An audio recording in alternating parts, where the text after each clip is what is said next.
औज़ुबिल्लाहिमिनश्शैतानिर रजीम बिस्मिल्लाहिर्रहमानिर्रहीम। मां आया अवां जो पंहिंजो बरकत विराणी अवां ॾिसी रहिया बरकत विराणी यूट्यूब ऑफिशियल। अॼु असीं मीरपुर माथिलो जे दहशतगर्दी टोड़ अदालत जे ॿाहिरियां हिकिड़ो ॿीहर जेको आहे उहो बीठल आहियूं। मां अव्हांखे ॿुधायां त शहरयार खान हमले केस में अहम अॻभराई साम्हूं आई आहे। शहरयार खान हमले जे केस में तोड़े मक़तूल अली अहमद शर कत्ल केस में पुलिस वटि 4 जवाबदार जेके आहिनि उहे पाण मुरादो पेश थिया आहिनि। इन हवाले सां ॿुधायो पियो वञे त डील तहत जवाबदारनि तरफ़ां पुलिस वटि गिरफ़्तारी ॾिनी वई आहे। इन में अहम गिरफ़्तारी जेकी आहे उहो कच्चे जो बदनाम जेको आहे धाड़ेल नंढो भुट्टो उनजो पुटु आहे असद भुट्टो उन तरफ़ां गिरफ़्तारी ॾिनी वई आहे। मां अव्हांखे ॿुधायां त इन खां अलावा 3 सीलरा बिरादरी जा जवाबदार आहिनि जेके अली अहमद शहर कत्ल केस में पुलिस के घुरबल हुआ। उनमें शाहनवाज रहीम हिकिड़ो ॿियो जेको आहे उहो शामिल आहे। उन तरफ़ां मीरपुर माथिलो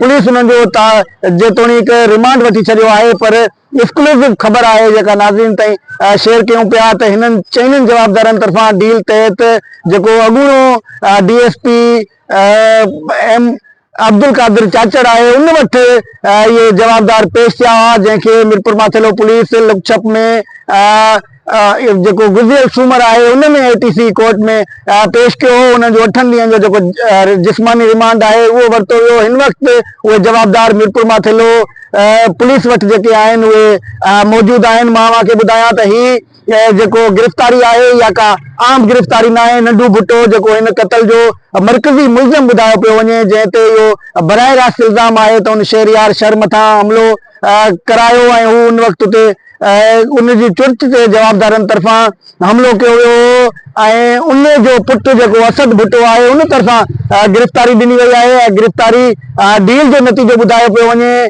डील तहत जेको DSP उॿावड़ो आहे अॻूणो अब्दुल कादिर चाचड़ उन वटि हिननि गिरफ़्तारी ॾिनी। उन खां पोइ उन सख़्त सिक्योरिटी में उनखे मीरपुर माथिलो पुलिस हवाले कयो वियो। मां अव्हांखे ॿुधायां त हिन वक़्तु जॾहिं मां अव्हांखे इहो तफ़सील ॿुधाए रहियो आहियां त इहे 4 जवाबदार पुलिस जी कस्टडी में आहिनि।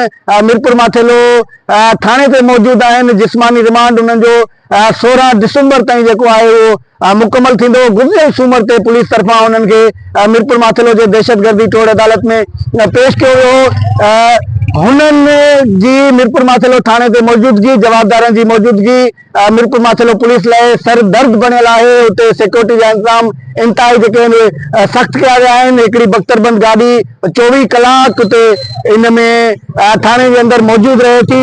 नफ़री जेकी आहे उहा मीरपुर माथिलो थाणे ते वधाई वई आहे।